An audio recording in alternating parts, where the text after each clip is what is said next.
Hello and welcome to, or welcome back to, the Sausage Dodgers Endurance League, folks. The Endurance Tour is headed to Brazil, and the drivers are ready to take to the racetrack. Take a look at the Endurance Tour. This is round 6 at the Autódromo José Carlos Pace. We have a lot of history here and corners named after some very iconic drivers. Track length of 2.67 miles or 4.3 kilometers. It was founded in 1940. 15 corners, 5 to the right, 10 to the left, 41 meters or 134 feet of elevation change. We're located in Sao Paulo, Brazil. The track was renamed in 1985 to honor José Carlos Pace, a Brazilian F1 driver who won his only Grand Prix at Interlagos in 1975, but tragically died in a plane crash in 77. Keys to the race here: survive lap 1. You gotta do it. Heavy braking downhill in towards turn 1. The track narrows quickly through the center S's. Cold tires plus aggression equals early chaos. You have to have a strong exit onto the straightaway. The run from Junção out of the final corner onto the straight is critical. Prioritize traction, compromise entry to maximize your exit, and a bad exit leaves you vulnerable all the way towards turn 1. Number 3, manage the elevation changes. Uphill braking zones will test your rear end stability. Downhill entries increase lockup risk. Suspension compliance matters throughout the infield. And of course, because this is an endurance race, we have rear tire wear to worry about. The long load corners, especially turn 3, and the infield will punish rear tires. Avoid excessive wheel spin out of the slow corners. Overdriving kill speeds and late race pace. Take a look at some of these drivers who are out on track doing the business.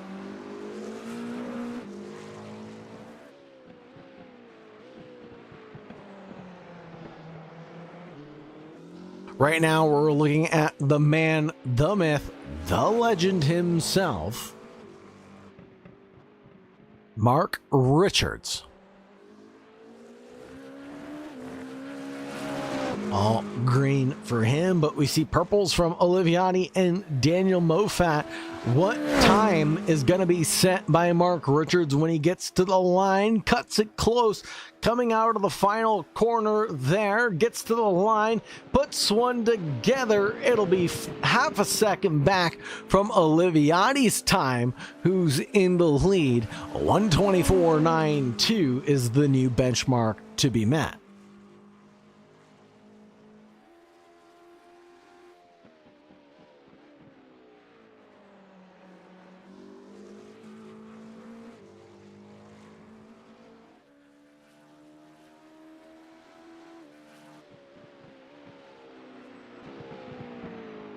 This is Oliviani. Francisco Cardullo with a couple of purple sectors in front of him. Let's take a look at the GT3 field and how they're doing. There goes Girardin, the number 32 to the pole position, 1:24.59. Leaves Leslie Simpkins only a 10th back right now. It is awfully close up at the sharp end of the field. 5 drivers within a second up in the GTP category. In the GT3s, it's just as tight, down to the 4 drivers. Tim Williams 1.1 back, Moffat, Cardullo, and then Coderman, who had a bit of a rocky run last time out. Hey, whoa, what a slide from the 75 of Francisco Cardullo. Things are shaking up in the GTP category. Andrew Kenny takes provisional P2 with Mark Richards in provisional P3 on that second lap of running.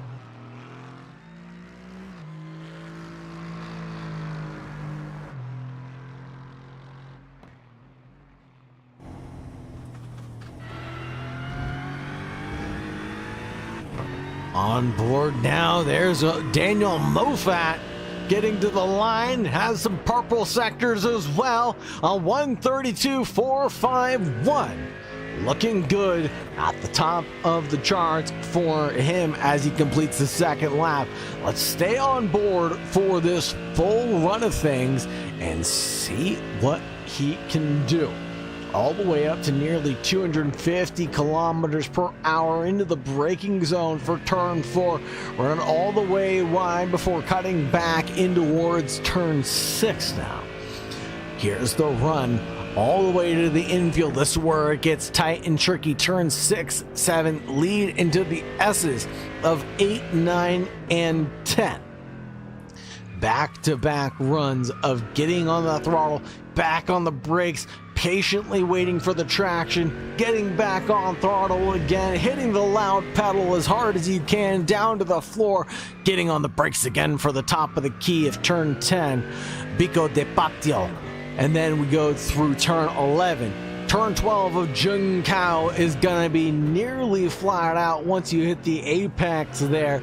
Punch it and run through turn 13, all the way up the hill to turn 14, and then turn 15. Leslie Simpkins trying to find time, has done so. 2 purple sectors there for them. Looking pretty good for Leslie.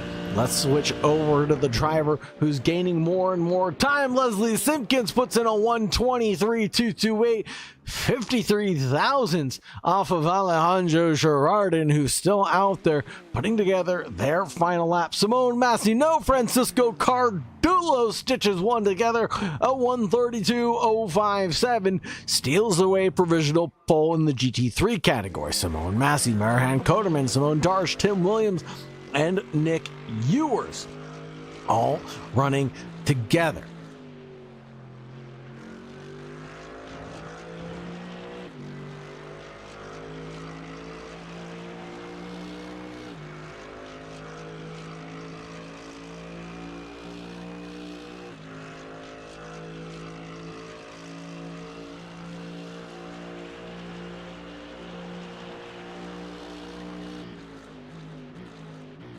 And Simone Massey stitches together a 1:32.28 that last time around, and that will be all she wrote.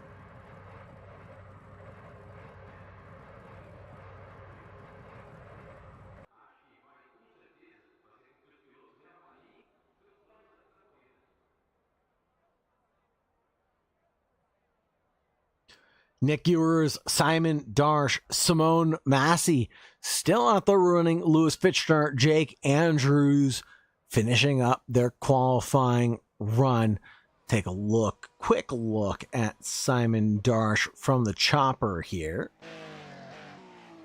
They finish up 1:33.335. That will be it for them.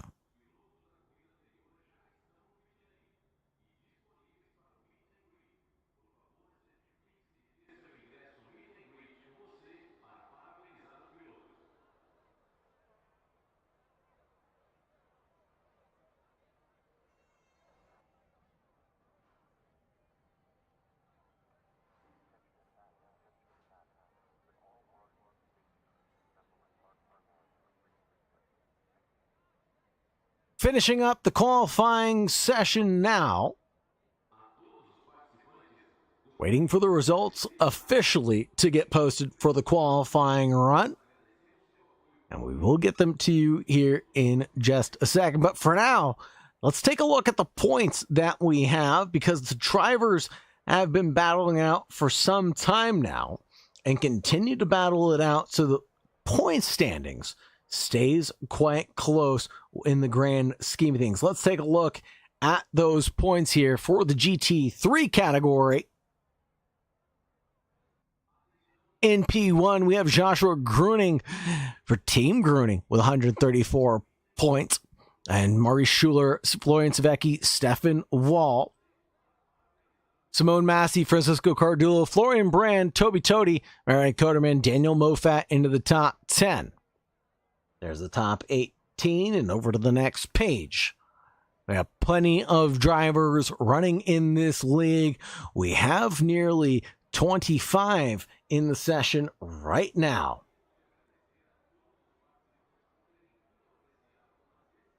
Over in the GTP category,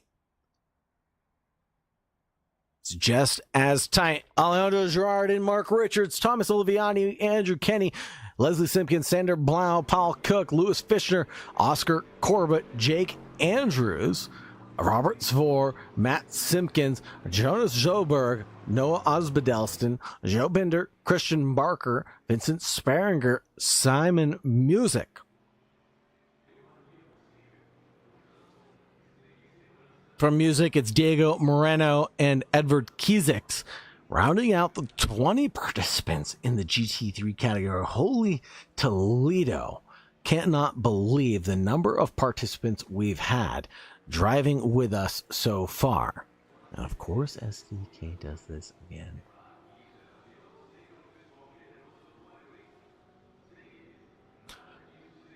Apologize for the technical hiccup there, but we are in a official warm-up session, so this gives us a little bit of time to talk about our race sponsor. Let's take a look at Gemini PVM Limited, the Prestige Vehicle Movers. Now, Nick Ewers is a quiet gentleman, but I think we'll be able to talk to him after this and get a quick look at what he does. I stitched together a couple of images of what he does, and this guy gets to touch a lot of beautiful cars. Let's take a quick look at some of the vehicles that Nick Ewers gets to manage in his trailer and move around the UK.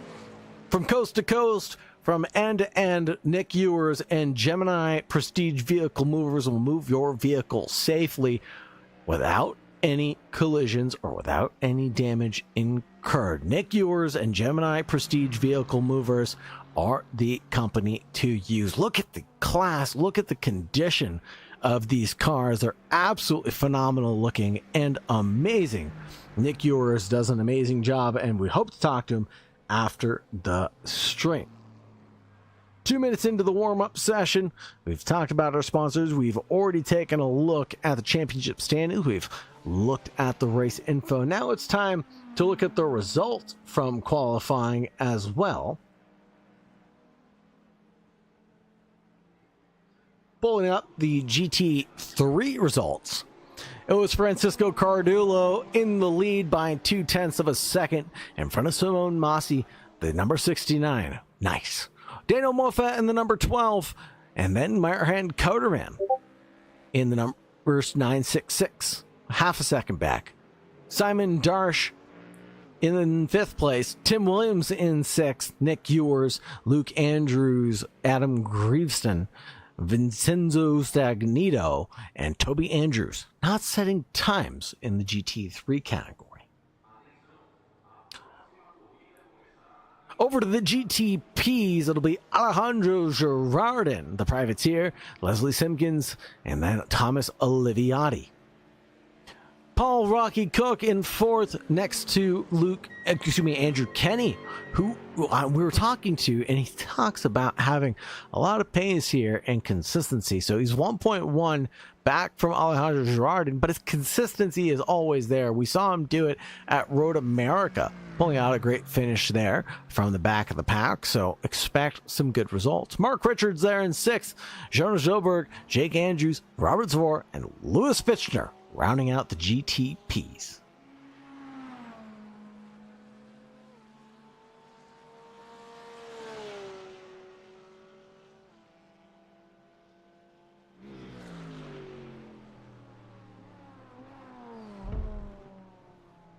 Huge shout out and big thanks to our Patreon subscribers. Those of you that have subscribed one time or continued to be subscribers. On the meet wall, we have Andrew Kesterton, Simon Hutchings, Paul Cook.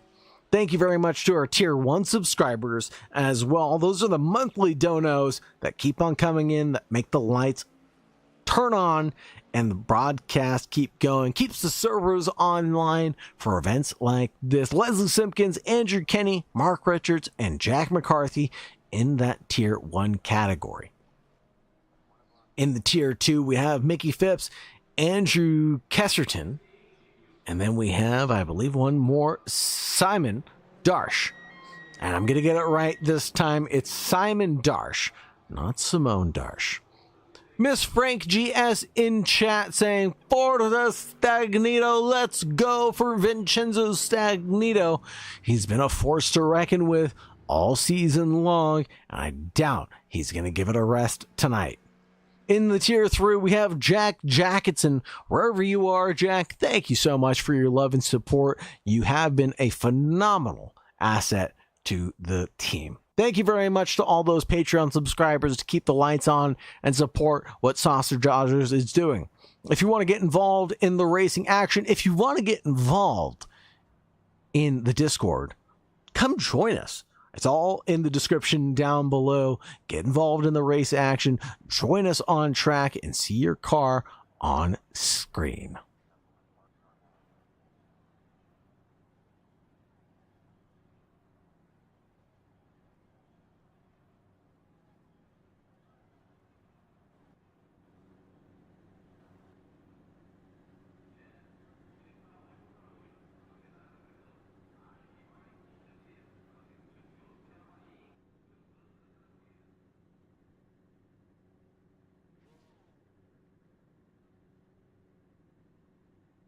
Drivers gridding up as we speak, so let's get ready to rumble, folks.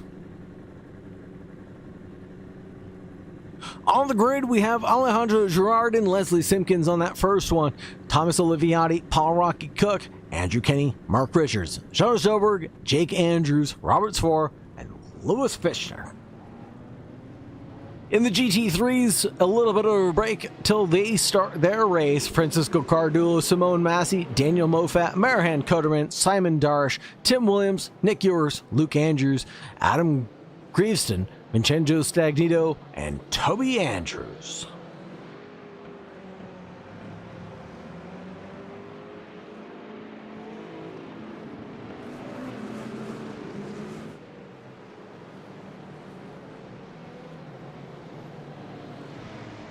I'm getting word that Toby Andrews actually crashed, so not sure what happened there. And we have Alejandro Girardin starting from pit lane. That is our championship leader and our pole sitter. That'll leave Leslie Simpkins in the lead of this race next to Thomas Oliviati, who's going to force him alongside. Behind the pace car, we go racing.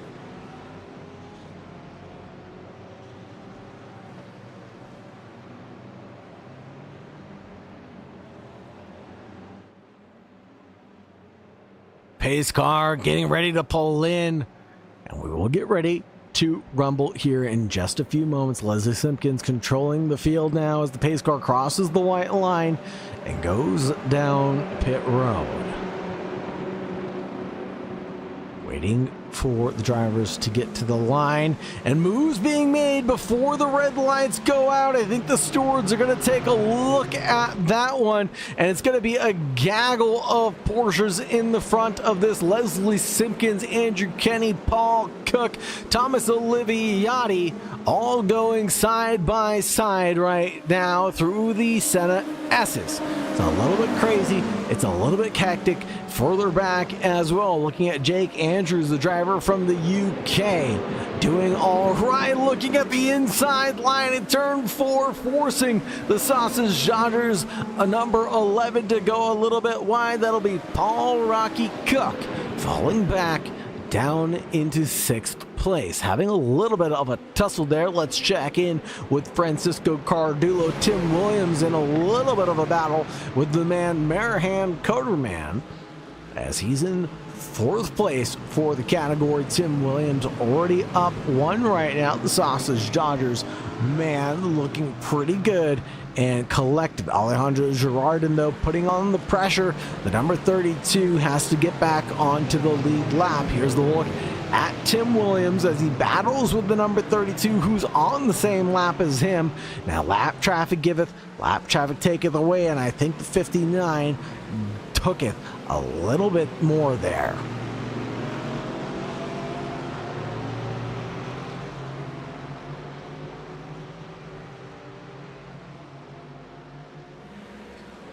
Jake Andrews and PR Cook going wheel to wheel, and that'll be the 5th place car of Jake Andrews. Fell a little bit deep during the Senna S's, forcing Paul Rocky Cook and Mark Richards into this battle. Lewis Fitchner in the background trying to get involved, sees that the Sausage Dodgers are working together, and maybe wants to get a little bit of luck here. Lewis Fitchner already up 2 tonight on the good. Roberts 4 in tow. Again, this is just great action-packed racing everywhere I look. 3 wide going into Woods turn 4. Holy Toledo, Tim Williams caught in the middle of that sandwich. Vincenzo Stagnito charging through the field, already up into 7th place, now demanding some real estate. Simon Darsh in a little bit of a tussle, and Tim Williams goes round. Oh, that's Nick Ewers off there. Oh my goodness, we're definitely gonna get another look at that. Holy Toledo, folks. Quick replay here of what happened. Let's go over to the chopper cam, and Nick Ewers just crossed over a little bit, and just a little bit of a situation of 2 does not go into 1. Simon Darsh now missing a rear wing. That was Simon Darsh. Okay, down, and Nick Ewers in tow.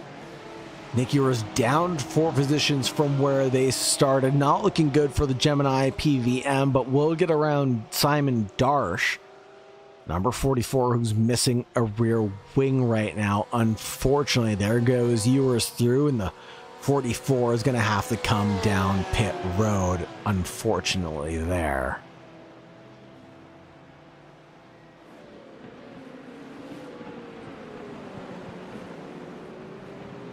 Leslie Simpkins in the lead of this battle of Andrew Kenny, who's worked his way up into P2.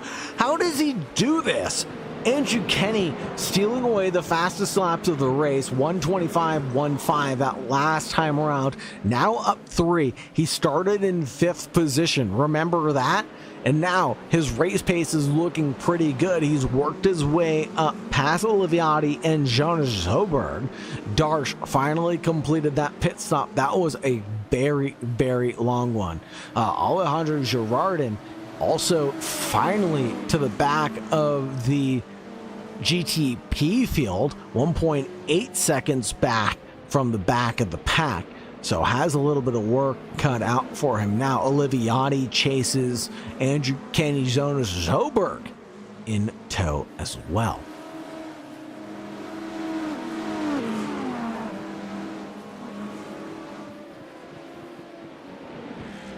Take a look at the GT3 Merhan Koderman, the Slovenian driver that always dresses to impress. Looks at the inside of Daniel Moffat going into Words turn 1. How about a 2-for-1 special there and a podium to boot? But the 59 Ford Mustang says American Muscle will carry the speed and the traction around you and drive forward. We're going to go side by side on the pit row all the way down towards turn 4.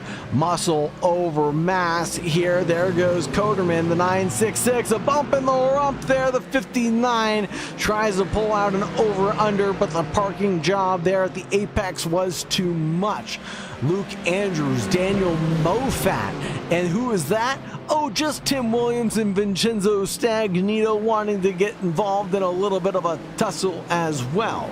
Let's go on board with Stagnito and see what he sees. Stagnito already up into P7, starting from the back of the pack, battling it out with Tim Williams side by side through the infield. It's going to be so tricky. Look at the wheel lock all the way over, bumping and grinding. This isn't an R. Kelly song. This is just Sausage Dodgers racing.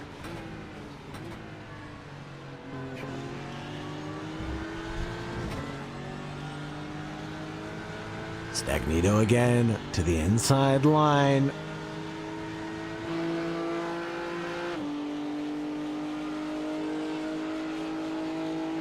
All the way over to the pit board wall. And then all the way back over to the grandstand wall, back over to the inside line. We're gonna almost touch side by side through the center as this Stagnito charges on with dedication and ferocity.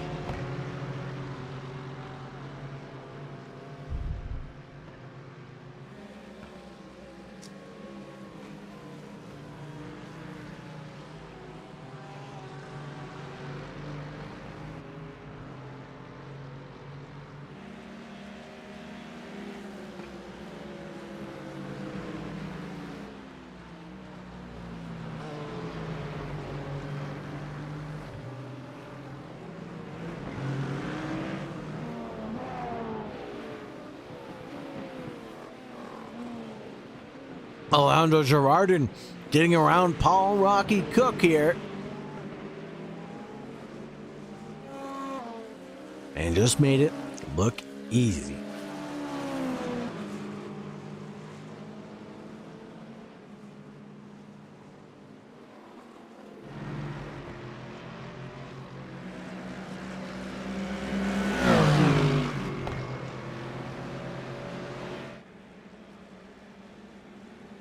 Importantly enough, the gap between Massey and Francisco Cardillo has gone nearly nowhere. 0.4 of a second can disappear in a blink of an eye. Can this be the first victory for Simone Massey and the number 69 Team Racing Point driver? We still have a very, very long way to go in this race.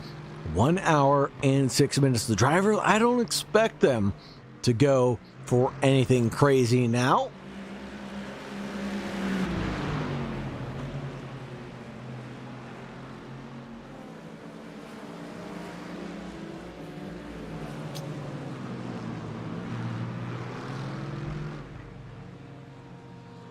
Massey exercising patience and caution is the better part of valor. Coming through turn 10.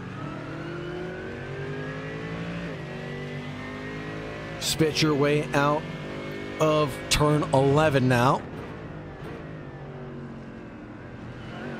Which is what a gorgeous track here in Sao Paulo.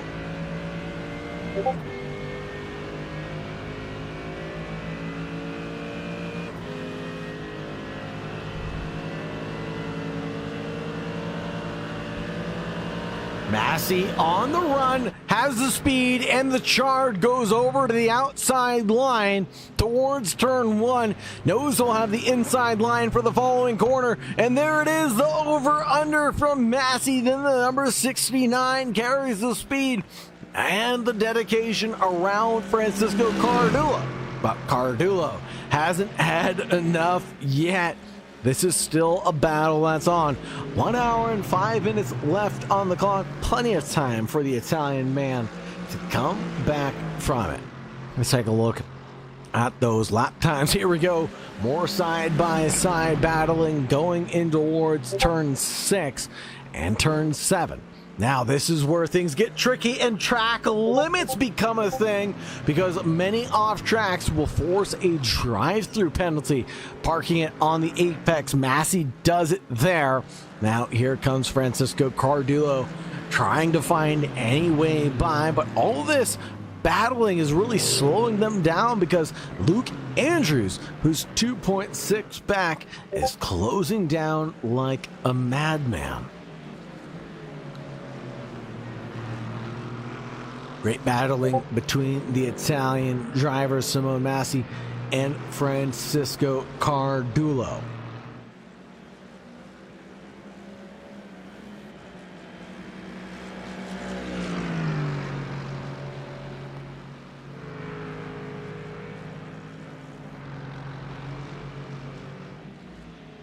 Massey, 0.3 faster on that lap when the pass was made.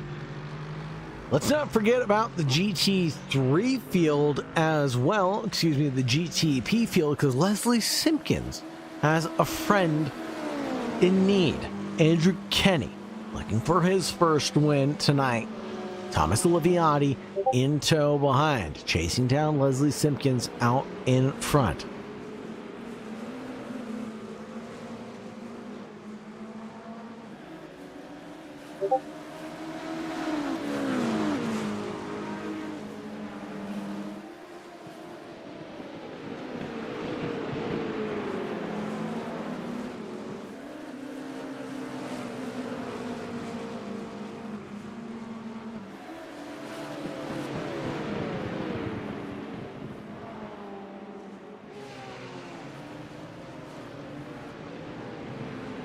What's going on with Paul Rocky Cook and Robert Svor in the back of the pack?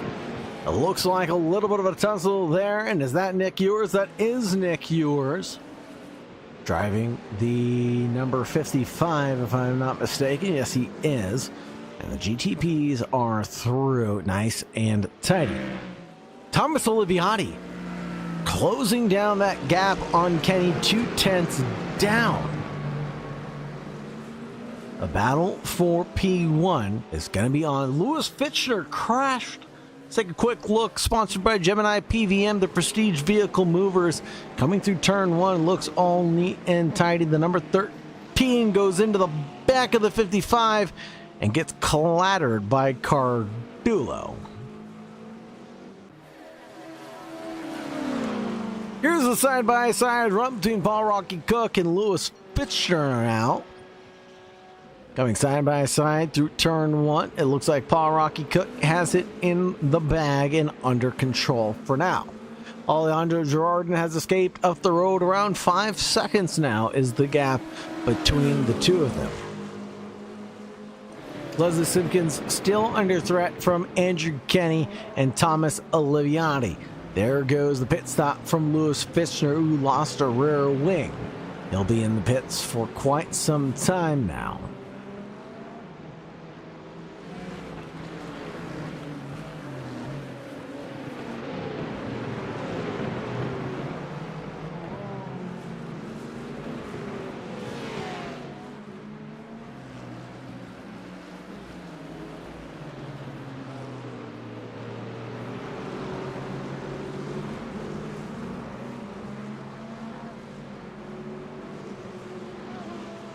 I want to keep an eye on this man right here, Vincenzo Stagnito.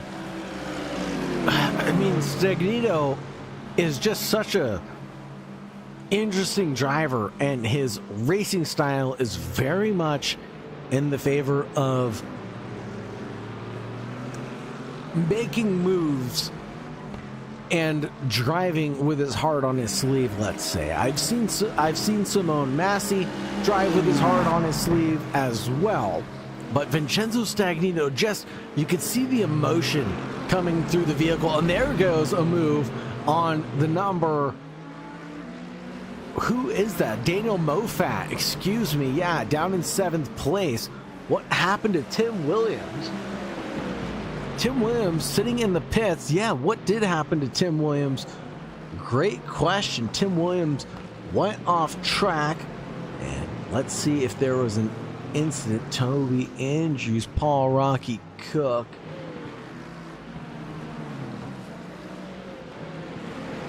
Get a quick replay and see if we can catch a glimpse of what happened to Williams here in the 797. It just says he went off track. I don't see damage to his car yet.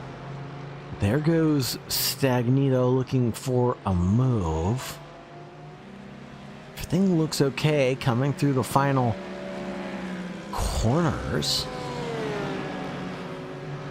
Michael Phipps, thank you very much for being here. Thank you very much for your love and support. Really appreciate you. And Stagnito goes for a move, goes over the curb. Tim Williams holds on for dear life.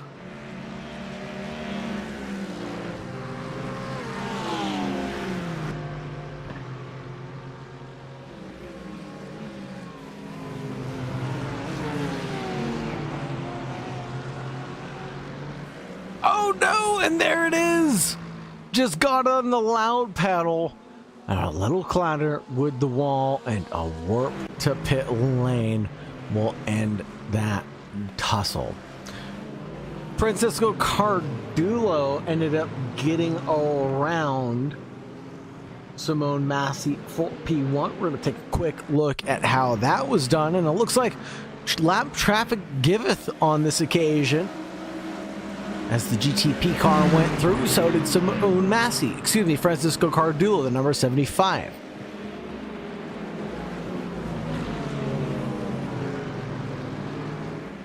Again, exercising caution during traffic was one of the keys to the race. The drivers are doing a good job of exercising that. Here is Simone Massey again side by side with Francisco Cardulo, but this time Luke Andrews is here, the driver from the UK and the number 59. Oh my goodness, the GTP parted the seas and goes through. So does Simone Massey. Now the 59 involved, the 75 side by side through the Senna S's. Luke Andrews finds P2 in all this chaos. Holy smokes! Can we get a replay of that? I demand it.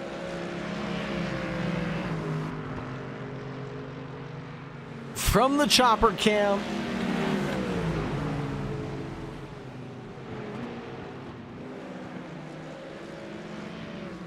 Let's get a replay of this madness.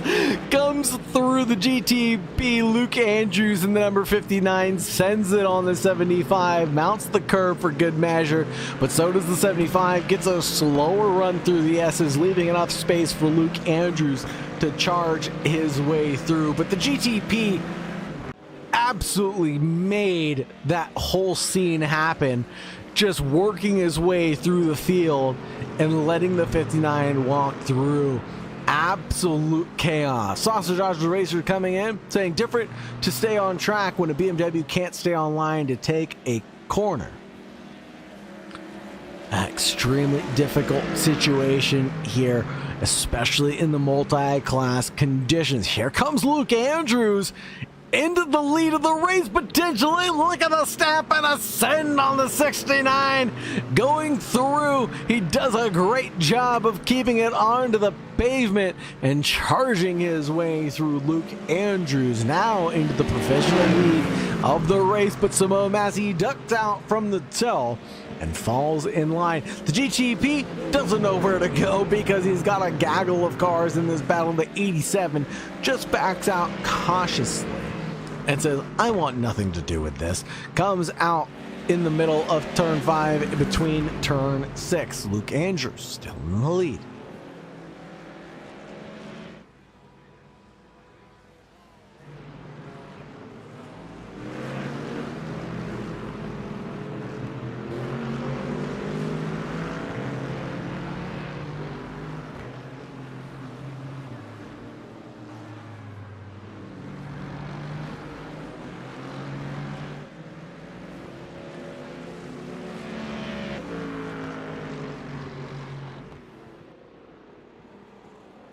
You know, Liviani's been putting on the pressure on Andrew Kenny for some time now. Running a little bit faster than Kenny, but the toe probably helping him out quite a bit.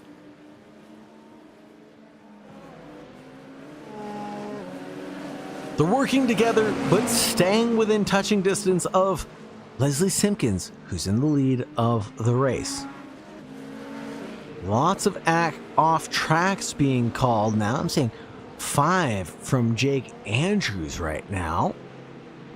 And that might force a penalty eventually. A drive-through. Alejandro Girardin charging his way through the field, the number 32.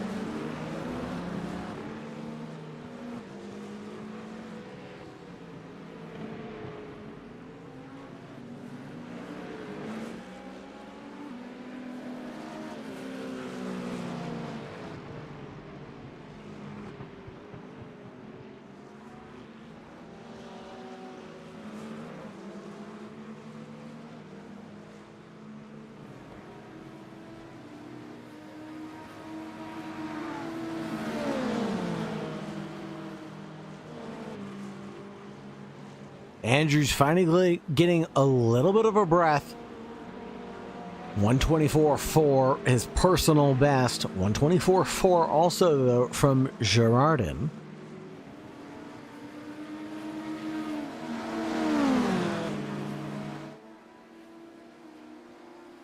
Jordan looks but doesn't jump. The number 32 falls in single file line behind Jake Andrews. Marahan Coderman, driver in 4th place in the class, running very quietly right now. The 3.4K rated iRacing driver.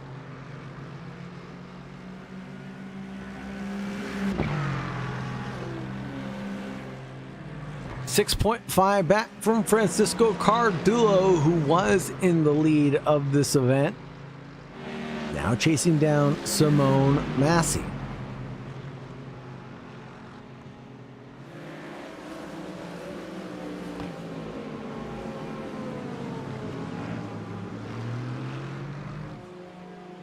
Liviani looks again at turn 1, but doesn't leap, goes to the outside line, tries to pull out a switchback, but it looks like Andrew Kenny was prepared for that discussion. They're still chasing down Simpkins ahead.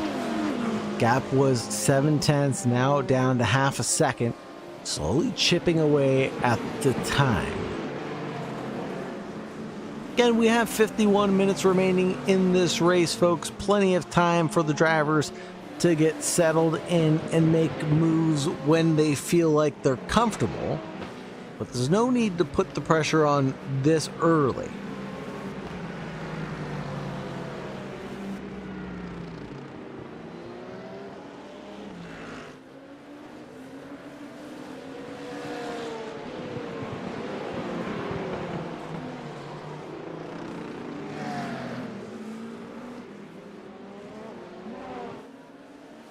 The original 1940 layout of Interlagos was a massive 7.96 kilometers, or 4.94 miles long.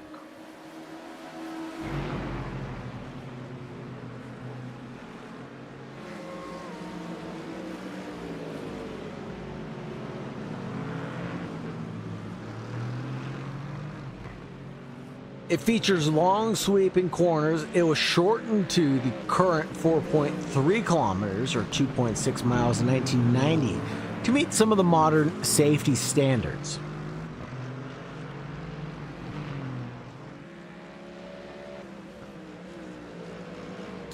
Interlagos has plenty of history, most of it related to Formula 1 or Formula 1. In 2008, Lewis Hamilton had a last lap championship, and one of the most dramatic Formula 1 moments ever, Hamilton overtook Timo Glock on the final corner on the final lap in the rain to steal the title from Felipe Massa by just 1 point. Made Hamilton the youngest ever world champion at the time at 23 years old. Pit stop calls for some of the drivers in the field. Who is that? That would be Mark Richards into the pit, and Robert Spohr.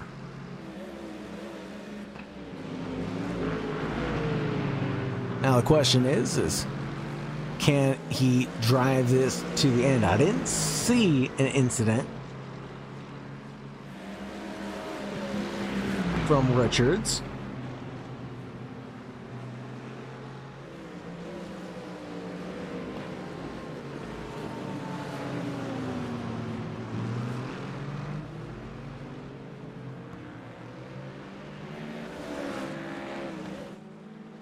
A battle between Jonas Zoberg and Alejandro Girardin getting a little spicy now. The run down towards 5 and 4.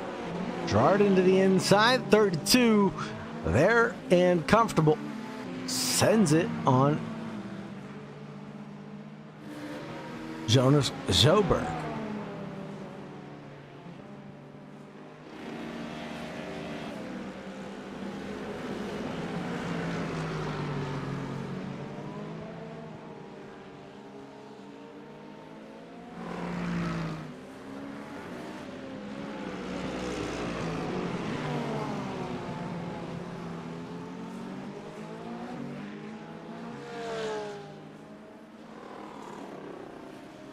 More legendary moments and history that was made through Formula One at Interlagos. 2012, Sebastian Vettel had a great comeback. Vettel was spun around at turn 1, lap 1, and dropped back to the end of the grid. But he recovered to P6, securing his third straight title by just 3 points over Fernando Alonso. In 1991, Ayrton Senna won despite his gearbox failure. What happened to Mark Red Fudge asks, it is going to be due to his pit stop there. He took a very long pit stop, if I'm not mistaken. No, average time 20 seconds in pit lane for the pit time and 42 seconds for his transient, so nothing too bad. Here come the top three: Leslie Simpkins, Andrew Kenny, and Thomas Oliviati. Yes, they are chopping it up with the GT3 category right now. Getting past that number 19. A little bit of a lockup there further behind. Kenny loses it to Oliviati, who's not going to ask twice for another mistake. But he might have to hold his breath for another. Day goes through, and there's a big lockup from Kenny into the GT3 car, and Oliviati passes by. Andrew Kenny back on track and running, but definitely might need a new set of boots.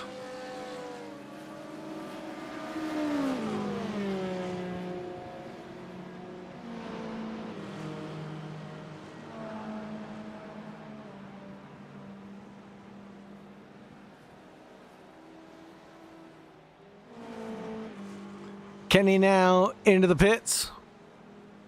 Don't forget to like, subscribe, ring the bell if this tickles your fancy, folks. If you want to get involved and find yourself on track, please check out the description and join the Sausage Dodgers Racing League.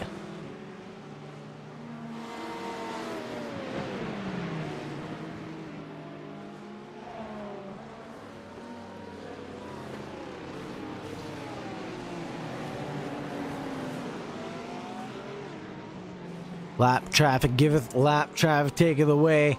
Well, Alejandro Girardin finds the opportunity to get through on them.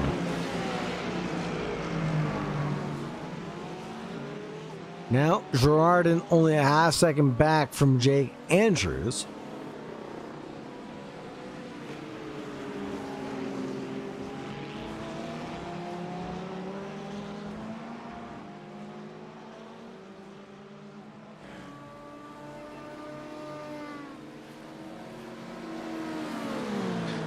Three-tenths of a second separates the drivers.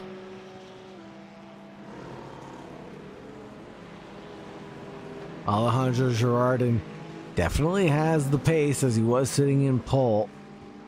125.5 compared to a 124.9. Alejandro Girardin, the faster of the two.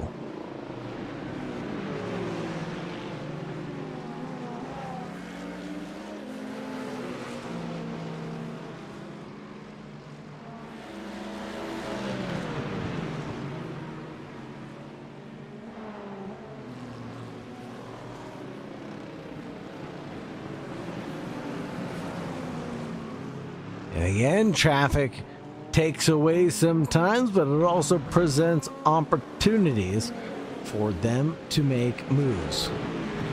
Red Fudge in chat says, Leslie cooking here. He's part Brazilian, some say. Just like Interlagos. Leslie is out there cooking a 6/10 gap. Can all be lost during the pit stop cycle, but we'll keep an eye on that. But we're keeping an eye on Alejandro Girardin going wheel to wheel with Jake Andrews. And Coderman into the pits. Very interesting call. Right at the 40-minute mark as well. So provisionally some strategy being used here.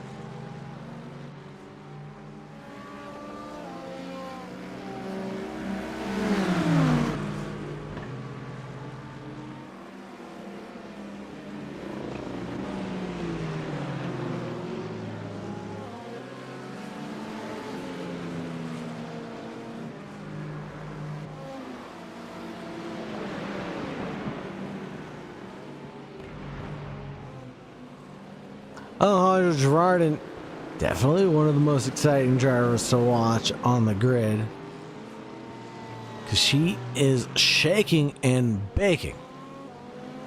Now he's got Oliviati up the road by 8.5 seconds. Can he close down the gap? He's going to chip away at it like a sculptor casting a marble statue, slowly but surely.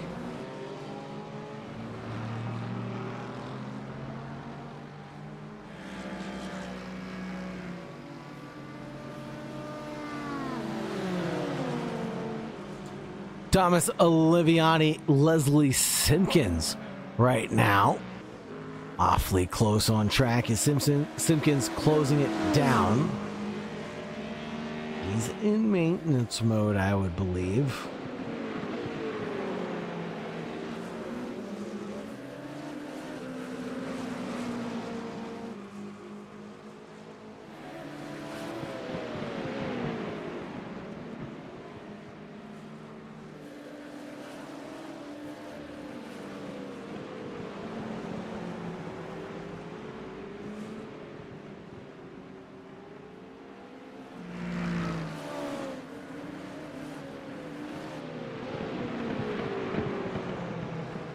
Oliviati slinking that gap back and forth. Let's check in with Cardullo and Massey as well.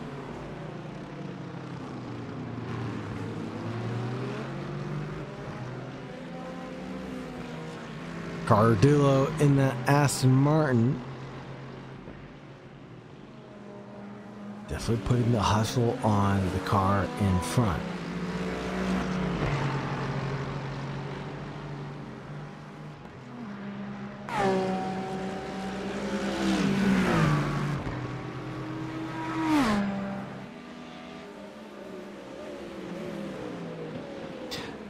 Trying to do commentary math on a piece of paper right now and figure out how long these drivers need to stay out. I mean, we pretty much know that they can go 40 minutes without needing fuel, no matter how hard you're pushing. So until I wear something, I just...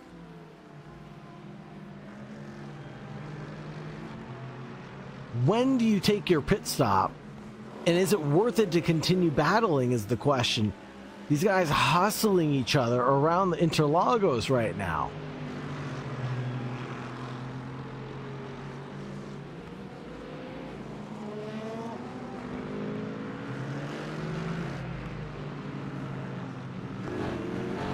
On the nose of Cardullo here. Coming into the infield.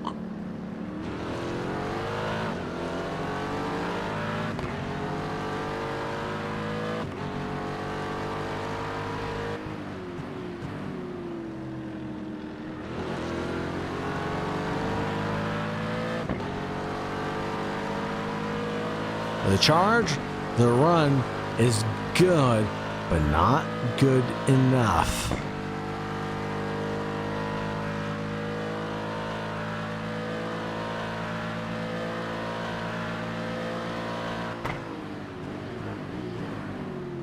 Cardullo and Massey mount the curbs going in towards turn one.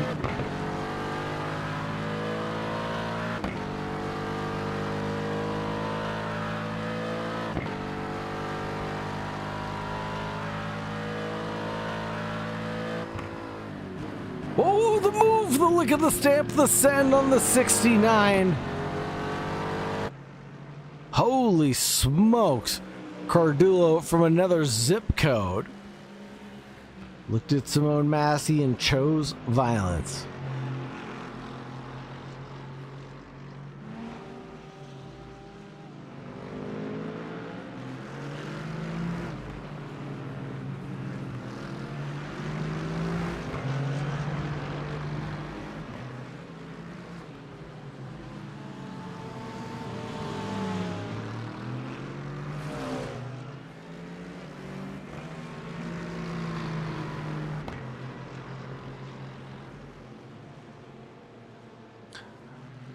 Little bit of this and a little bit of that. Simone Massey and Francisco Cardulo aren't gonna go wheel to wheel.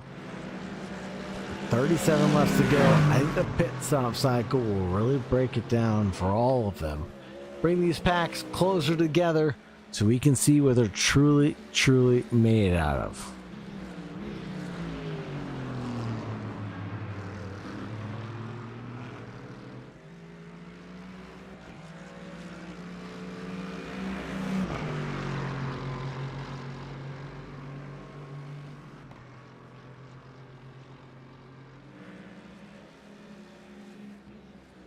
A little bit of a look there from Cardulo on Simone Massey, but the pressure is all he needs to keep on building on. We talked about it earlier on in the race, how sometimes the pressure in the mind games is enough to scare someone.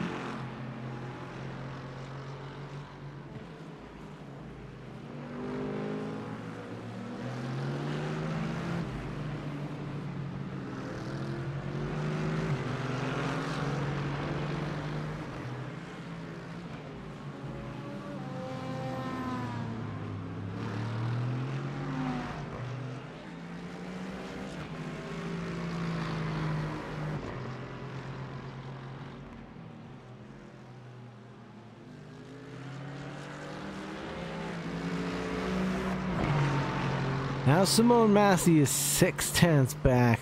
Check it back in with him a little later because Mark Richards chasing down Kenny, who is in P2 at one point in time.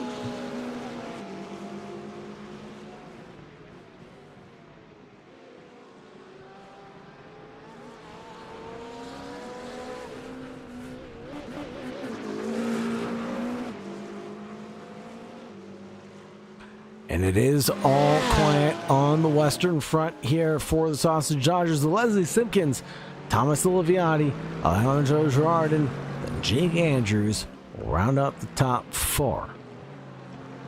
In GT3s is all Louis Fitchner and Simone Massey. Luke Andrews leads. Simone Massey in second. Francisco Cardulo in third. Holy smokes! Mark Richards goes coast to coast. What just happened?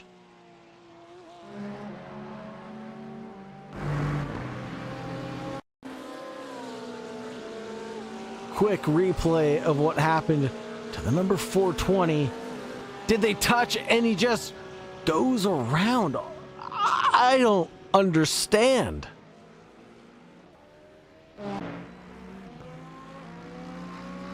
Well, that'll be the end of Richards' night. Oliviati, Jake Andrews, and Mark Richards all in the pits. Andrews takes a quick one and heads back out.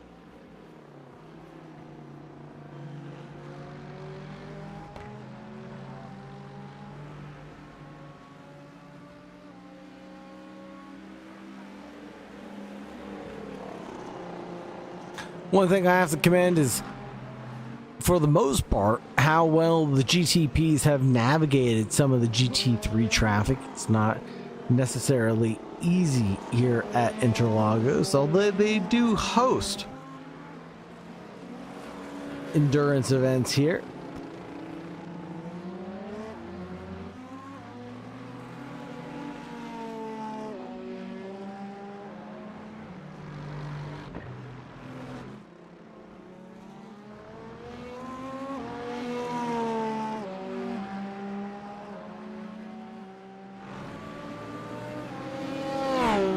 Fitchner in the number 13, the German man, up one from where they started. Mark Richards, unfortunately, out of the race, it would seem.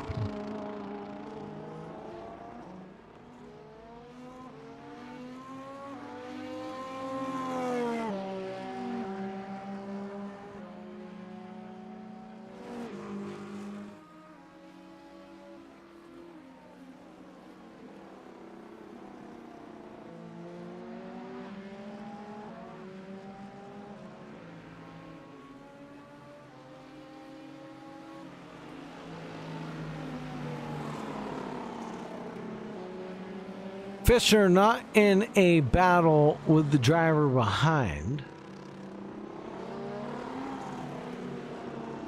but still all fun nonetheless. Francisco Cardillo probably looking at this and saying, how do I get back into the lead of these guys? Because Luke Andrews already is 132.58 last time around. We'll probably do a little bit better than that as well. Fuel load comes down, the cars get a little bit lighter. So you hear Porsche drivers talk about trying the brake feel before they even start the car.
Francisco Cardillo and Simone Massey still close to each other on the racetrack, folks.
Now, the GT3s need to decide when they're going to come down. Merhead Coderman, quiet but deadly. The drivers down 4 from where they started should find their way back up into provisional 4th again. I've always kept an eye on Coderman in that 966 because the Slovenian driver has just continued to put in laps. Perhaps Interlagos, not their necessary forte. It's not everybody's favorite racetrack in the world. But Merhead Coderman still qualified into P4. We haven't talked about this gentleman here, Adam Graveson, number 54, Cube Control Sparto Corse driver. He's battling with a seasoned veteran, Vincenzo Stagnito. Let's go on board and see what this battle looks like.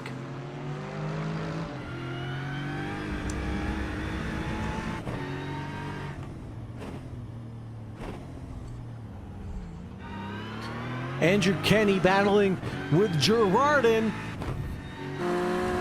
Whoa, no! Holy smokes!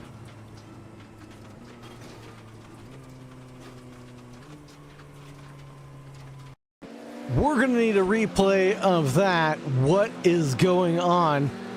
Drivers side by side, looks like clean and tidy. Andrew Kenny goes to the inside wall through the final corner. Gerardin moves over to the inside line, coming in towards turn 1. Kenny turns in. And it looks like leaves a ton of space, and then Girardin goes deep and wide. Kenny returns to the racing line, cuts the corner, gets a slowdown penalty, and then it looks like side by side, 2 does not go into 1, unfortunately. And that will be the end of Kenny's race and Girardin's race. Unfortunate. Kenny's gonna try to limp this one back home and cover off a little bit. Oh no, that's it. Leslie Simpkins takes their pit stop, still in the lead of the race. Now, Thomas Oliviati also takes their pit stop, and now the gap 6 seconds for Simpkins in the lead of the event. Oliviati 5 seconds back. Andrews now 22 seconds back from there. Adam Greaveson, again, just another quiet drive from him tonight. New to the session, new to the server, new to the Discord. Give him a big welcome. Up into 4th place already, and he's got a couple of seasoned veterans ahead. Like I said, he was battling with Francisco Cardullo, and now he's going to continue to battle out here. Both drivers not taking pit stops. So what happened to Greaveson? Because he was battling with Cardullo. Didn't take a pit stop. We're checking. Lots of stuff happened on the racetrack.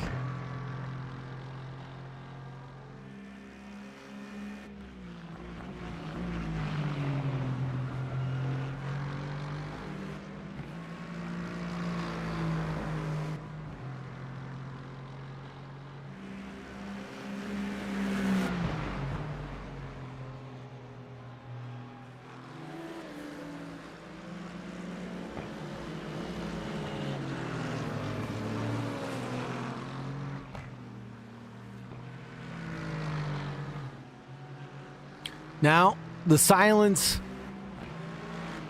of the calm before the storm. The GT3 field will get a little bit spicy here in a little bit. Captain America comes in and says, hate this track, and says Simpkins is cooking. Absolutely. Putting in quality lap times. 124.08 is going to be their best. About 2/10 quicker than anybody else right now. Domestic Mango 2490, hello to you as well. Hello and welcome to the Sausage Dodgers Racing League. This is the Endurance League, sponsored by Gemini Prestige Vehicle Movers in the UK. If you're interested in joining, if you're interested in coming to hang out with us, check out the description down below with the Discord link available there. 24 minutes and 30 seconds left on the clock. Drivers still racing for positions. Domestic Mango says, it's me, Noah, ... How am I supposed to know that, Noah Osbaldelston? Welcome to the stream, Noah. Thank you very much for being here. Osbaldelston. And speaking of Noah Osbaldelston, check him out and O-Coach. O-Coach is a sponsor of the Formula SDR series, providing prizes in the form of coaching. 3 hours of coaching for P1, 2 hours of coaching for P2, and 1 hour of coaching for P1. Check out O-Coach for your sim racing organization. And Luke Andrews looped it round all on his own as he inherited the lead of the race. Oh no. Oh, and that'll be a long limp back home. Simone Massey through.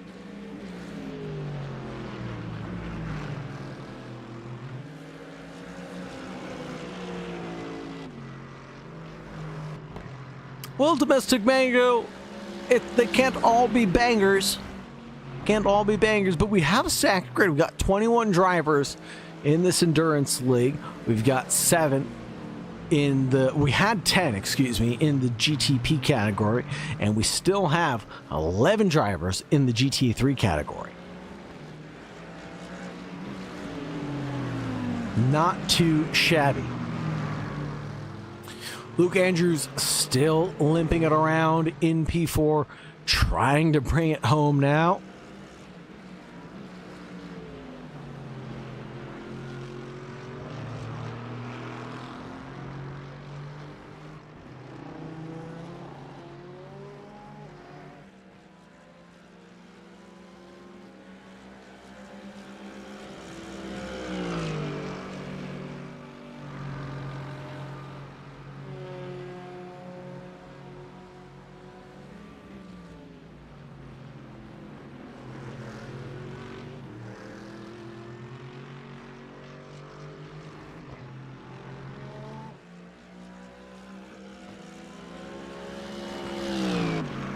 Simone Massey in the lead of this event right now in the GT3 category at the very least, and doing a great job of commanding the grid.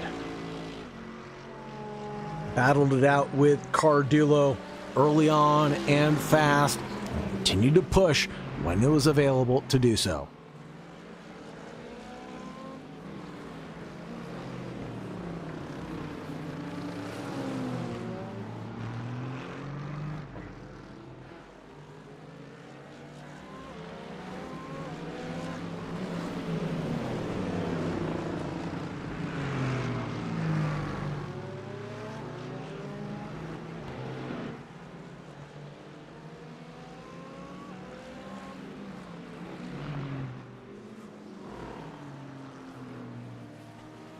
There's Luke Andrews coming down pit road for their mandatory service. That meatball flag coming out at turn 1.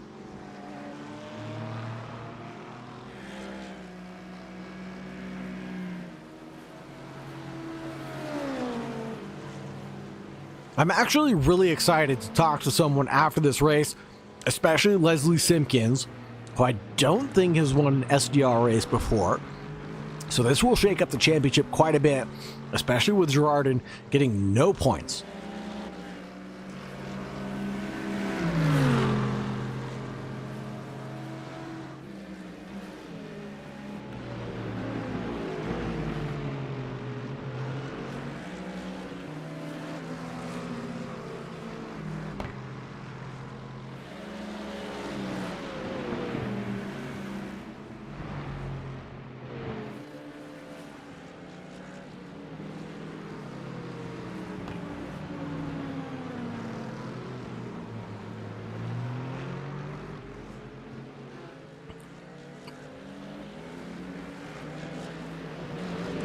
Looks like Robert Zvor in the pit lane now, and here we look at Leslie Simpkins passing the race leader of Simone Massey, excuse me.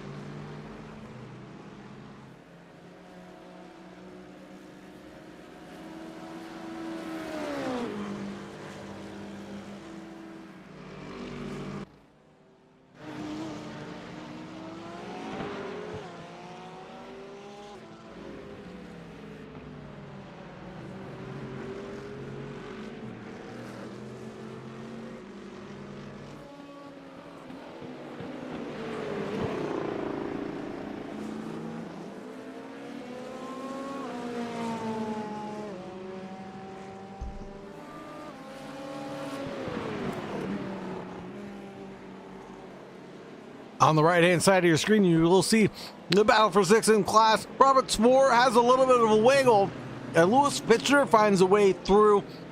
Svor still not recovered from that little wiggle, puts the power down, and Fichtner follows through.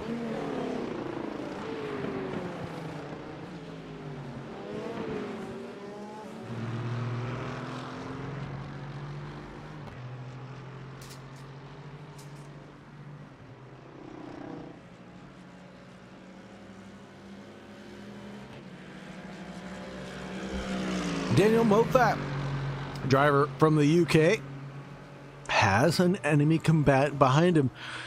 That's Marahan Coderman, the driver I always try to keep an eye on. In that 966.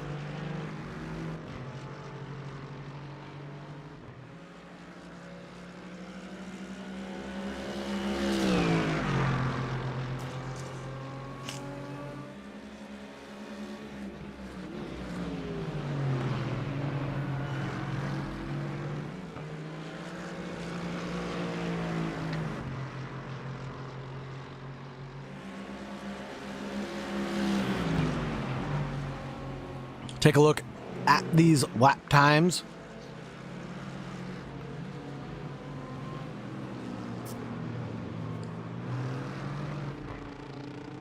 There's Coderman and Moffat. It looks like he's just been chipping away.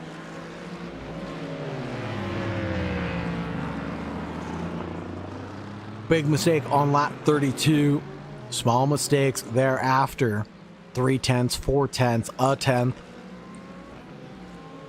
And now the Slovenian driver can do the work.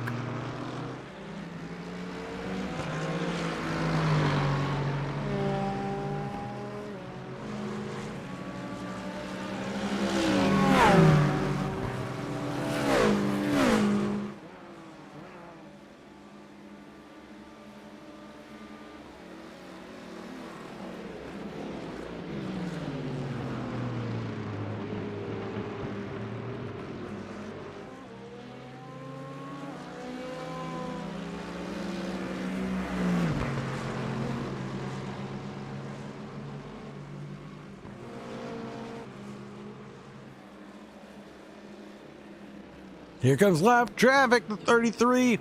Finds her way through the number 69.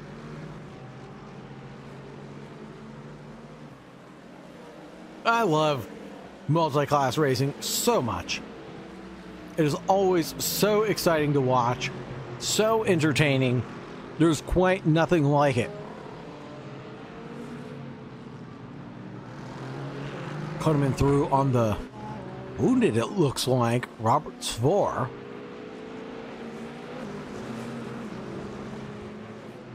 Czech driver not doing so great. Toby Andrews crashed. Adam Greaveson crashed again. Let's see. Get a replay of what happened here. No, this is that turn one incident. No, this is a different incident altogether. Ah.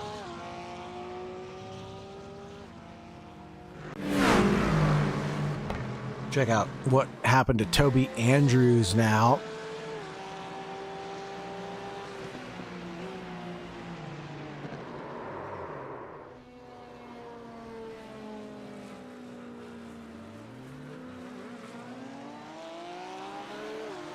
Slow slide and a spin, but able to recover.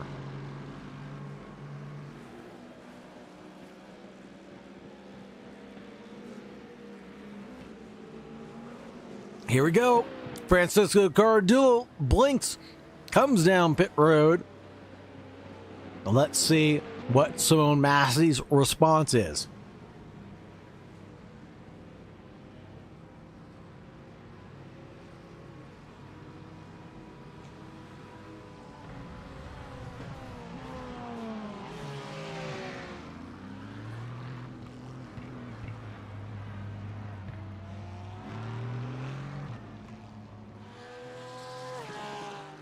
.3 second pit stop, 32.7 down the lane. That is the fastest of anybody in the lane. Francisco Cardullo put out an exceptional pit stop that time with 13:30 left to go. Now, commentator math, 30-second gap. Simone Massey needs to make a 32-second pit stop. Cardullo closing it down. This is going to be very, very close between Massey and Cardullo at the end of the day.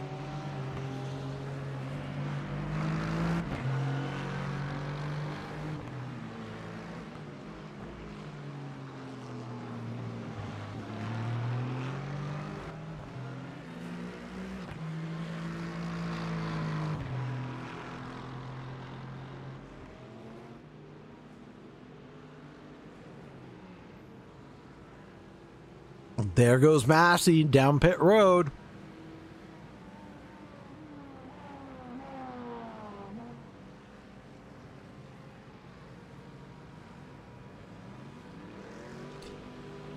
He beats it with an 11.8 second stop, 32.45 down the lane. Francisco Cardullo crosses the line. Where is he? He's out in front. No, he's behind Simone Massey, and there is Nick Ewers caught in the middle between these two gentlemen. It'll be a 4.7 second gap for the lead of the race. Toby Andrews into pit lane.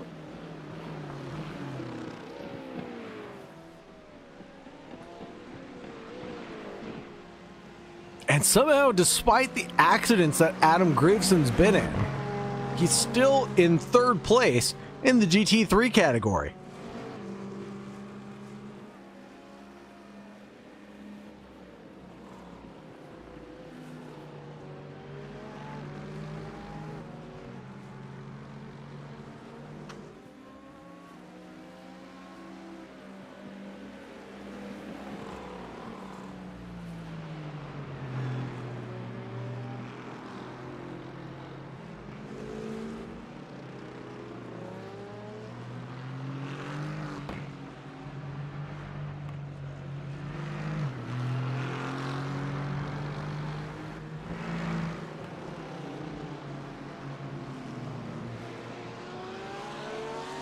Vincenzo Stagnito has Toby Andrews up ahead.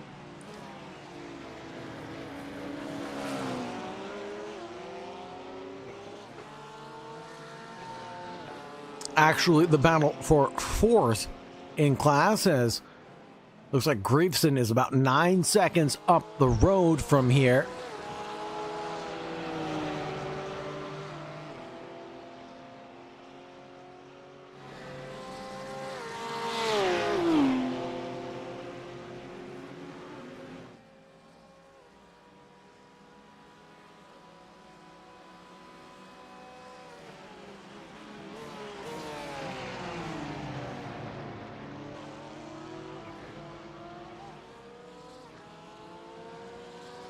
Vincenzo Stagnito, the Sim Drivers EU team, looking at Toby Andrews in the number 19. And there he looks at the inside line. A little bit of a switchback. They return 4 and into 5. Now Stagnito late on the brakes, in towards 6. Goes the outside line. Crosses back over, and that looks like a piece of cake. And he didn't even have to sweat to make it happen. Stagnito up into P4. Graveson in P3, 8.5 seconds up the road with 9:15 left to go on the clock.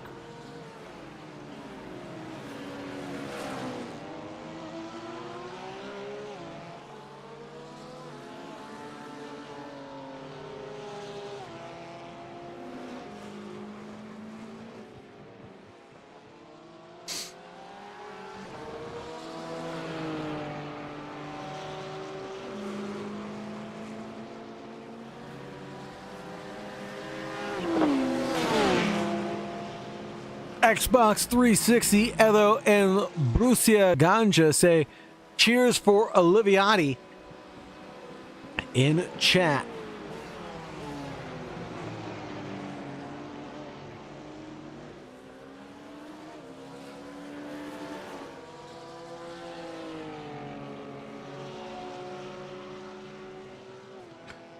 Here is Thomas Oliviati, the Italian man.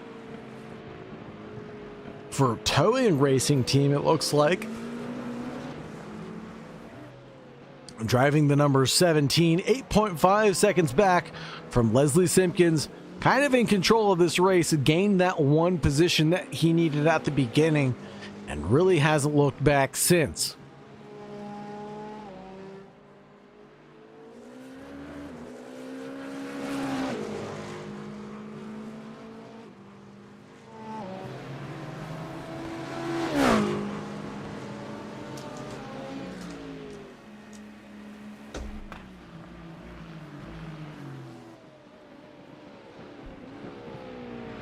all quiet on the Western Front for the last 7 minutes and 30 seconds of this event.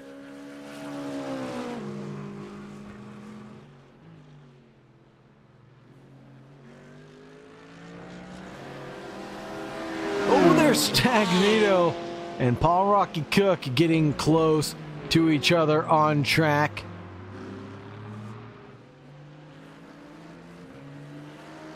And Jake Andrews getting around Luke Andrews. I wonder if they're related. Jake Andrews and Luke Andrews, they have similar looking liveries.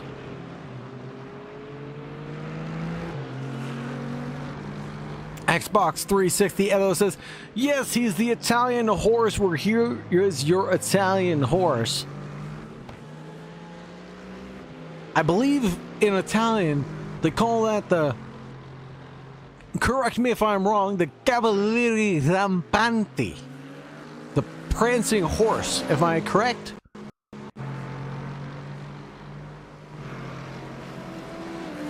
That's what the Ferrari horse is called, the Cavalieri Rampanti. Of course, we have no Ferraris to showcase here tonight as Alejandro Girardin is out of this event.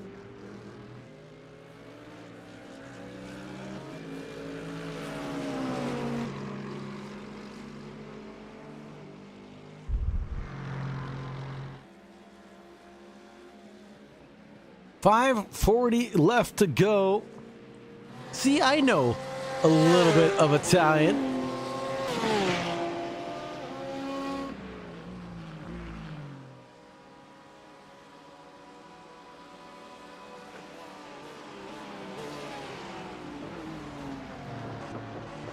Vincenzo Stagnito really pushing hard.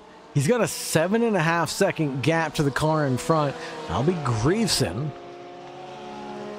But only 5 minutes left to go. You can see the end of Grieveson up ahead. Here comes traffic now. And it looks like caution being expressed there from Fishner.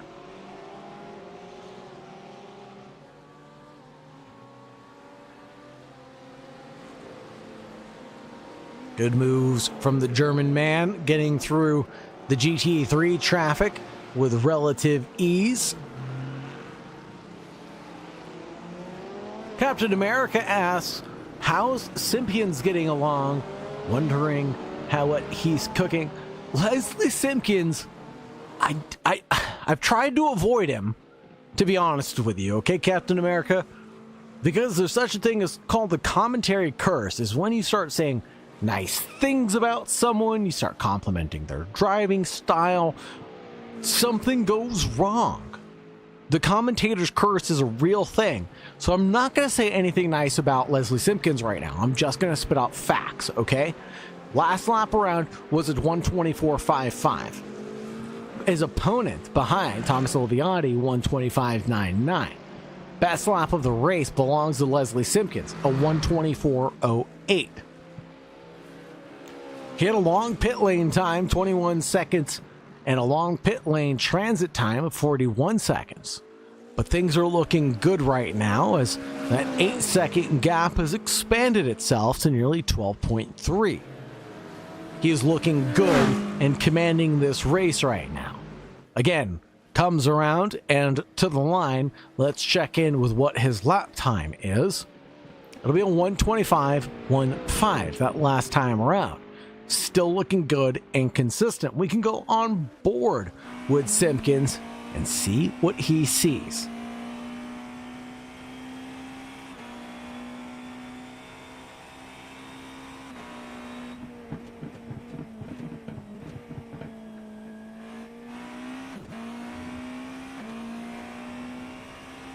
I really hope Leslie Simpkins shows up at the end of the broadcast to come talk to me in the winner's interview room. That'd be really great.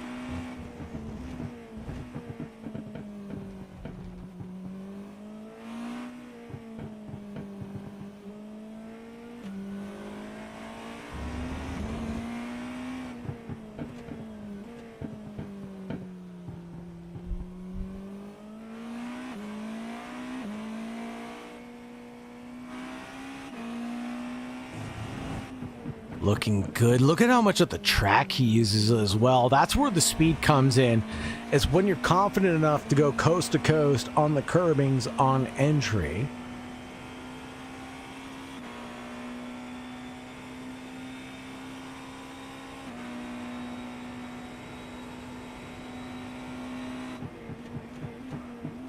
$125,007.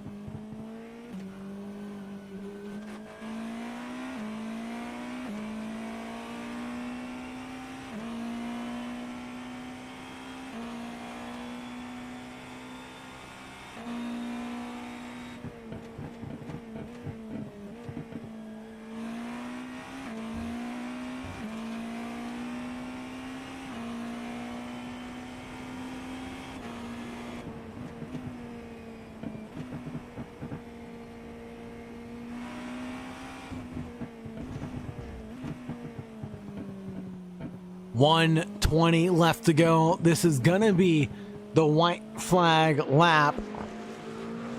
Barney the flag man is gonna wave it high and proud this time around. Where's Simone Massey on track, who's done a pretty good job of keeping it clean tonight. He's battled it out with Cardullo.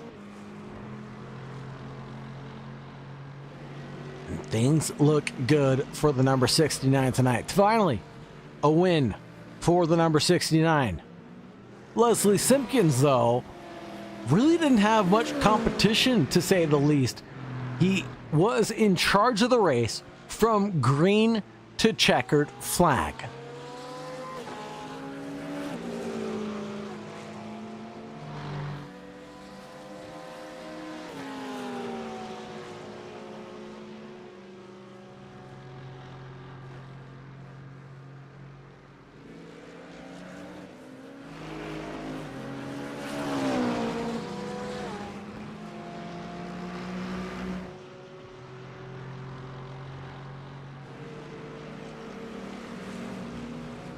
Leslie Simpkins not only commanded the field, but drove through the GT3s with grace and skill.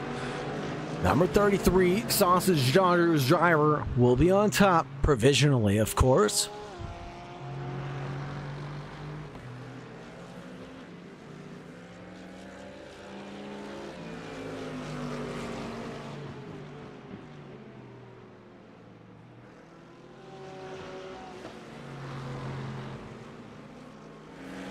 Here he comes through the final couple of corners for the final time. It will be the checkered flag that waves for Leslie Simpkins, high and proud. Number 33 is going to take the win by 16 seconds over Thomas Oliviati in P2. Amazing drive for Leslie Simpkins tonight. He deserves some donuts after this, that's for sure. Thomas Oliviati crosses the line, comes home in P2 for the number 17. Jake Andrews in P3 for the number 95. Paul Rocky Cook will bring it home in P4 with Jonas Zoberg in P5. Robert Svor and Lewis Fisher round out the GTP category. Simone Massey brings home the W for the GT3s. High and proud waves the checkered flag for him and the number 69. Francisco Cardullo in the number 75 crosses the line in P2. Adam Greveson in P3. Vincenzo Stagnito in P4 with Toby Andrews in P5. Dana Moffat in 6th. Marahan Coderman in 7th. Nick Ewers in 8th. With Luke Andrews in 9th position. Amazing race for everybody. This was a great drive. And there goes Nick Ewers to crash the party as well. Of course, Nick Ewers is there to crash the party.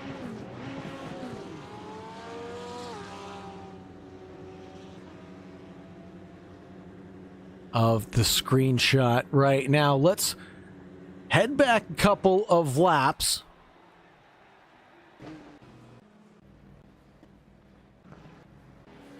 And take a look at our race winner. I think we do have Leslie Simpkins in the booth with us right now. Leslie, let's talk about your race a little bit, shall we? It was a good race. There was some tough competition out there. Oliviati, Andrew, Alessandro, they were all keeping me honest. It was intense. That was really intense. I want to thank Paul for the good boys keeping me going. I want to big up the PLM winners. And yeah, that was amazing. Amazing drive. Now, you didn't start in pole position. Not sure what happened to Gerard in there on the start, but you know, what goes through your mind when the grid changes, when you're now in the lead, you're controlling the field? It's a bit of a surprise, isn't it? I'm not used to being that high up there, that's for sure. It was a scary one. It was intense. Don't want to be there again, to be fair. Yeah, we enjoyed it. It was good. Lap 1, turn 1, going through the Senna S's, controlling the field. But it looks like you just drove your race. The lap times seem to have come to you. You just kept on driving with your head on a swivel, staying out of the way of the GT3 cars. You know, talk to us a little bit about the traffic and the conditions that you face there. The GT3s, I think, were good to me this race. I'm very fortunate. I think I didn't get held up too much. Always in a nice position. Yeah, I noticed the boys behind me didn't have such a good time, but yeah, I think I got very lucky today. Very, very nice. Now, is there anybody that you'd like to shout out or anybody that you'd like to thank before I let you go? Yes, all of the Sausage Dodgers team, have with the practice, the training, it's been good. We're ready for Bathurst this weekend. We're looking for a good result. And big up PLM once again, PLM winners. Heck yeah. Thank you very much for joining me in the broadcast booth, Leslie Simpkins. We'll talk to you next week, we hope. Peace. Take care, brother. Now we do have someone else in the booth with us. It is a special guest tonight. This is actually the first time we've done this. This is Gemini Prestige Vehicle Movers Limited, and Nick Ewers here with us. Nick, do you have a copy? Good evening. Good evening, Saga. How you doing? I am doing great. It was just not a great race for you, unfortunately. No. But we're not here to talk about that. Let's talk about some of the amazing we cars. Can talk about that. Let's talk about some amazing cars that you get to touch, move, and your business a little bit. What is Gemini Prestige Vehicle Movers first and foremost, and why would I need a service like this? Well, so basically we specialize in enclosed vehicle transport. So we've got fully enclosed trailers with ultra low entry, which means we can move low race spec cars without any risk of kind of them grounding out or damage or anything like that. What really sort of sets us apart really is that we can move any car of any age or any value. The move is tailored exactly to what the customer needs. So whether it be a classic car, supercar, track car, or just something that somebody takes a lot of pride in, doesn't matter. As far as we're concerned, every car is a priceless piece. So if it means something to you, it means a lot to us. That is absolutely great to hear. And I can tell by the quality of your transporter that this is a serious business. We're not just talking about an open transport, throw a tarp on it, call it a day. This is a full-on enclosed trailer where the driver has to climb in and out very carefully in a situation like this. So I mean, this is something that you could use for track days, for moving your personal vehicle to and from locations. So many reasonable solutions. So you tell me a little bit about your business and some of the highlights of what you've seen and done. Yeah, so I've got quite a variety of customers. We've got agreements with Porsche GB, Aston Martin, Ferrari, to deliver their new customer cars, so we get to see some of the new stuff as soon as it comes out. We also move individuals cars. So if you have we have several customers with car collections. So we're entrusted with picking up from their storage facilities and taking them, whether it be to service or to shows, or if they've got a holiday home, let's say, I can pick it up and I'll take it there so that it meets them when they arrive in their luxury car. So they've also got a McLaren sat in the garage. So if they want to go out, for a drive around the, wherever they're on, their holiday home is, they've got themselves a supercar there at the same time. So it varies massively. And it's for everybody. And there are people that say, I've just bought a car, I don't really, I want to do some work on it, I want to restore it, I want to do I don't know how reliable it's going to be, so will you pick it up for me and take it to my house or to my unit or wherever they're going to put it, to do work on it? Or they don't want to put miles on it, because if with some of these kind of really exclusive cars, if you put mileage on it, you depreciate it. Yeah, every single mile is thousands of dollars ripped off of the value of the vehicle. Right. And being able to transport them thousands of miles or hundreds of miles, like you said, to a holiday home, to a different location, is just priceless to maintain the value of the vehicle that you love and care about, especially Absolutely. And it doesn't matter if it is a Ferrari 488, a Ferrari F40, or if it's your Honda Civic that you want transported. Nick Ewers will take care of you with care and grace. Absolutely right. Couldn't have put it better myself. Thank you very much. Now, Nick, is there anybody that you'd like to shout out or anybody that you'd like to thank before I let you go? Well, just the usual Sausage Dodgers team. They're all a really great bunch. They put on some really good events. I'm proud to be part of them. And the guidance and help that they give, obviously it doesn't really work on me looking at my results, but I love it all the same. I absolutely love the camaraderie and the kind of the way that the team gets around everybody. So it's a really good kind of team effort, really good environment to be in, and I absolutely love it. So big shout out to all the Sausage Dodgers for putting this on, and everybody else that takes part. So without you guys it wouldn't happen. So thanks a lot. Thank you, Nick. Really appreciate you. Have a great night, and as always, stay safe out there. Thank you, sir. And now it looks like we do have someone else in the booth. Let's take a look at Simone Massi, the Italian man, team Racing Point number 69. Simone, are you there, brother? Hello. Good.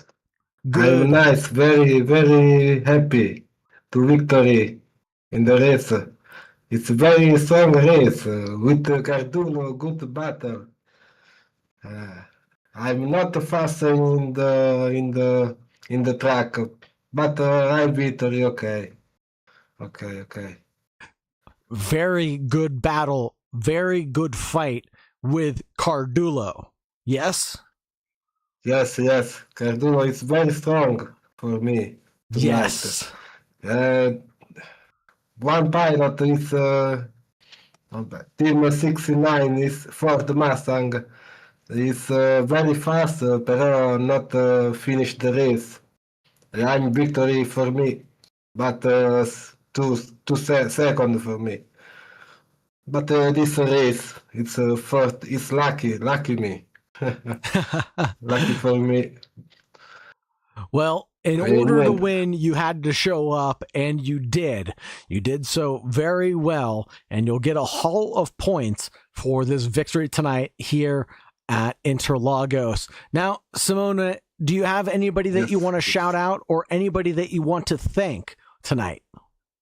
I dedicate the victory for my dog. It's died. It's 1 ago. That's for you, for my dog victory. That's honorable. The victory is dedicated to Simone Massi's lost partner, his dog that passed away recently. We'll ever think about him and keep him in our hearts. Thank you very much, Simone. Really appreciate Thank you you. coming down to talk to us. Enjoy the race. We'll talk to you next week, okay? Okay. Sorry, my English. Very Okay, good. No boss. problem. No problem. Bye-bye. Okay, thanks. Good night. Good night. Good night. Bye. Bye.